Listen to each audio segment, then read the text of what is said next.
দ্বিতীয় বিশ্বযুদ্ধ ইতিহাসের এক ভয়াবহতম অধ্যায়। বিংশ শতকের দ্বিতীয় দশকে প্রথমবারের মতো বিশ্বযুদ্ধের সাক্ষী হয়েছিল মানব সভ্যতা।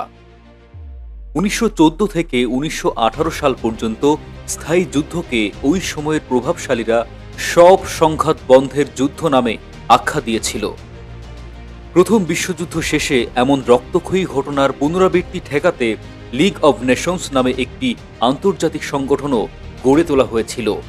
এই সংগঠনটিকে বর্তমান জাতিসংঘের পূর্বসূরি বলা যেতে পারে।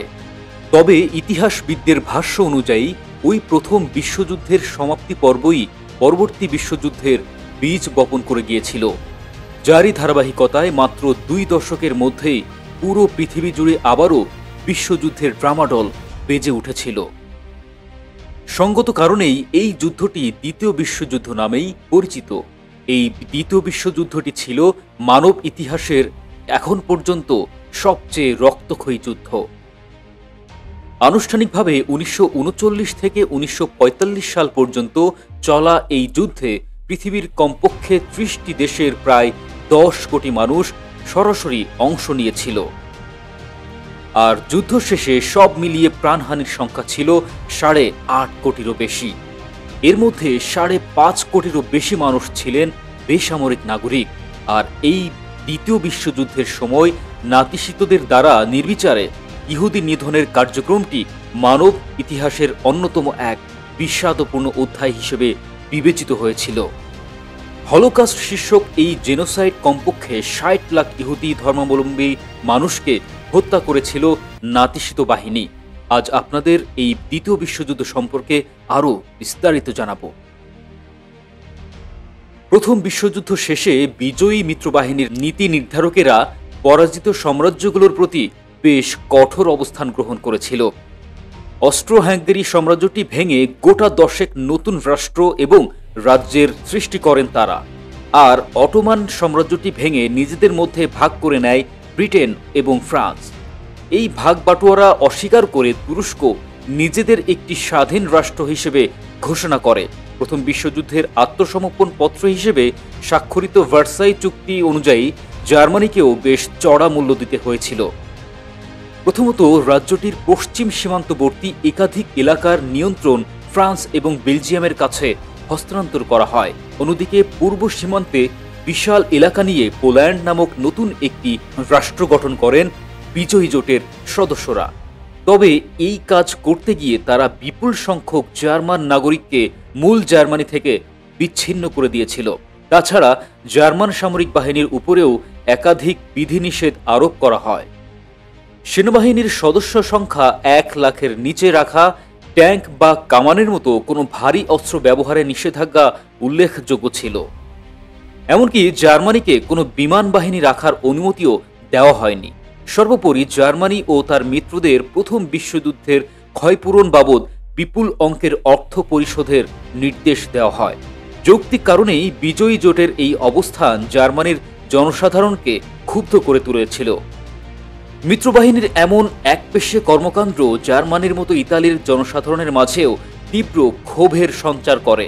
যুদ্ধের সময় মিত্রবাহিনী তাদের পক্ষে লড়াইয়ের বিনিময়ে ইতালিকে অ্যাড্রিয়াটিক সাগরের পূর্ব উপকূলে উপনিবেশ স্থাপনের প্রতিশ্রুতি দিয়েছিল, কিন্তু যুদ্ধ শেষে সেই প্রতিশ্রুতি রক্ষা করা হয়নি। অথচ প্রথম বিশ্বযুদ্ধে ইতালির প্রায় 6 লাখ মানুষ প্রাণ হারিয়েছিলেন। এই জনরোষের কারণেই বিংশ শতকের দ্বিতীয় দশকে জার্মানি এবং ইতালির রাজনৈতিক অঙ্গনে উগ্র ডানপন্থী দলগুলোর উত্থান শুরু হয়। এ সময় ইউরোপের যুদ্ধ বিধ্বস্ত অর্থনীতিগুলোও এই উগ্রপন্থীদের ক্ষমতায়নে সক্রিয় ভূমিকা পালন করেছিল। বিশেষ করে জার্মানিতে মুদ্রাস্ফীতির তীব্রতা রীতিমতো আকাশচুম্বী হয়েছিল। 1918 সালের নভেম্বর মাসে এক ইউএস ডলারের বিনিময়ে 4 ডায়েশ মার্ক পাওয়া যেত। 5 বছরের মাথায় 1923 সালের নভেম্বর মাসে এক মার্কিন ডলারের মূল্য বেড়েছিল প্রায় 4200 কোটি ডায়েশ মার্কে। এমন অসহনীয় মুদ্রাস্ফীতির কারণে প্রথম বিশ্বযুদ্ধের ক্ষতিপূরণ পরিশোধ করে দেয় জার্মানি। তখন অবশ্য জার্মানি বিশ্বজুড়ে ওয়াইমার রিপাবলিক নামে পরিচিত ছিল। এর প্রতিবাদে ওয়াইমার প্রজাতন্ত্রের সীমান্তে অবস্থিত রুর নামক শিল্প এলাকাটি দখল করে নেয় ফ্রান্স এবং বেলজিয়াম। 1928 সালে জনসাধারণের মাঝে বিদ্যমান অসন্তোষের সুযোগে ইতালির ক্ষমতায় আসেন মুসোলিনি। সব ধরনের রাজনৈতিক কর্মকাণ্ড নিষিদ্ধ করে দেশটিতে ফ্যাসিবাদ আমলের সূচনা করেন তিনি।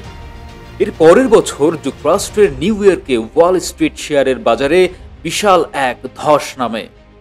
এর প্রভাবে পুরো বিশ্ব অর্থনীতিতে এক ভয়াবহ মন্দার সৃষ্টি হয়।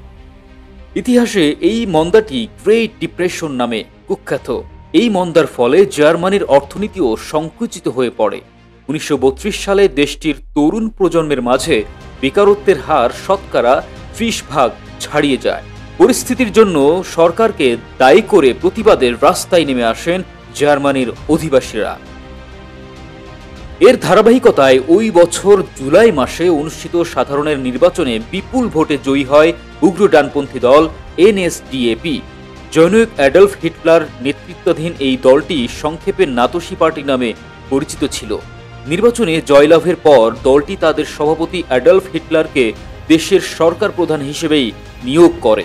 পরে দেশের প্রেসিডেন্ট হিসেবে ক্ষমতা গ্রহণের পরেই মুসোলিনির অনুকরণে বাকি সব রাজনৈতিক দলকে অবৈধ ঘোষণা করেন হিটলার। 1933 সালে তিনি প্রথম বিশ্বযুদ্ধের ক্ষতিপূরণ পরিশোধ করা বন্ধ করে দেন। এরপর ভার্সাই চুক্তি থেকে বেরিয়ে যাওয়ার ঘোষণা দিয়ে জার্মানি সেনাবাহিনীর শক্তি বৃদ্ধি শুরু করেন তিনি। শুধু তাই নয়, সক্ষম জার্মান তরুণদের জন্য সামরিক প্রশিক্ষণ বাধ্যতামূলক করা হয়। হিটলারের এই কর্মকাণ্ড নিয়ে আন্তর্জাতিক মহলে কিছুটা সমালোচনা হলেও জাতীয় পর্যায়ে তার জনপ্রিয়তা জ্যামিতিক হারে বৃদ্ধি পাচ্ছিল। 1935 সাল নাগাদ হিটলার প্যান জার্মানিক শীর্ষক একটি মতবাদ উদ্ভাবন করেন। সংক্ষেপে এই মতবাদ অনুযায়ী বিশুদ্ধ জার্মান বংশোদ্ভূতরা আরিয়ান জাতের সদস্য। এই মতবাদে সোনালী চুল এবং নীল চোখের অধিকারী জার্মানদের বিশ্বের শ্রেষ্ঠতম জাতি হিসেবেও দাবি করা হয়। এর বিপরীতে হিটলারের ধারণা অনুযায়ী ইহুদি ধর্মাবলম্বী ছিলেন মানুষের মধ্যে নিকৃষ্টতম। এছাড়া কার্ল মার্কস প্রণীত সমাজতান্ত্রিক মতাদর্শের অনুসারীরাও হিটলারের নিকৃষ্ট মানুষের তালিকায় স্থান পেয়েছিল। সর্বোপরি বিশ্ব শান্তি প্রতিষ্ঠায় একটি চূড়ান্ত সমাধান বাস্তবায়নের প্রভাব রাখেন নাতসিবাদের জনক হিসেবে কুখ্যাত অ্যাডলফ হিটলার।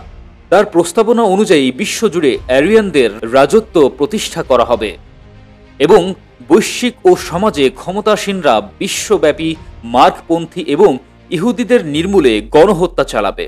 নিজেদের এই ঘৃণ্য সমাধান জার্মানির ভেতর বাস্তবায়নও শুরু করেছিল হিটলার। এদিকে 1935 সালেই আফ্রিকা মহাদেশে নতুন উপনিবেশ স্থাপনের সিদ্ধান্ত নেয় ইতালি। সেই সিদ্ধান্ত অনুযায়ী পূর্ব আফ্রিকার ইথিওপিয়া রাজ্যে সেনা অভিযান শুরু হয়। সেনা হামলার মুখে অ্যাভিসিনিয়া নামে এই পরিচিত এই রাজ্যের শাসক পালিয়ে যান।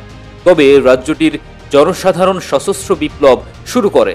একই সময় ইউরোপের স্পেনেও ক্ষমতাসীন রাজার বিরুদ্ধে অভ্যুত্থান শুরু করেন স্প্যানিশ বাহিনীর জেনারেল ফ্রান্সিস ফ্রাঙ্কো। এই অভ্যুত্থানে জেনারেল ফ্রাঙ্কোকে সামরিক সহায়তা দেন ইতালি এবং জার্মানি। এই সুযোগে 1936 সালে নিজেদের মধ্যে একটি দ্বিপাক্ষিক সামরিক চুক্তিও করে নেন স্বৈরনায়ক শাসিত এই দেশ দুটো। এই চুক্তিটি রোম বার্লিন এগ্রিমেন্ট নামেই পরিচিত। দর্শক, এই ছিল দ্বিতীয় বিশ্বযুদ্ধের এক সমাপ্তি অধ্যায়।